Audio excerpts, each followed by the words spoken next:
নয়।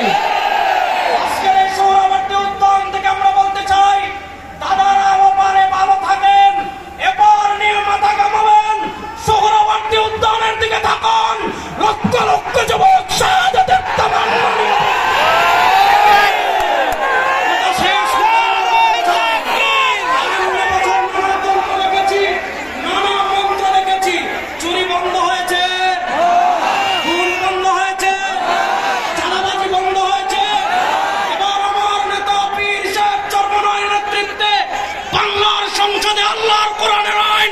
বাস্তবায়ন করার জন্য আমরা রক্ত দেওয়ার জন্য প্রস্তুত আছি না।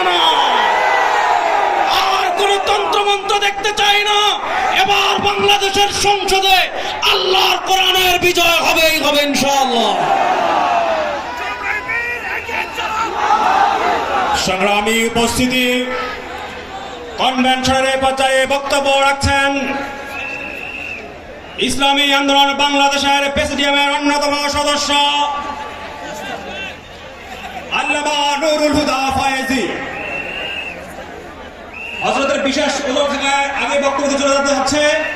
এখন বক্তব্য পেশ করছেন ইসলামী আন্দোলন বাংলাদেশের প্রেসিডিয়ামের অন্যতম সদস্য আল্লামা নুরুল হুদা ফয়েজী।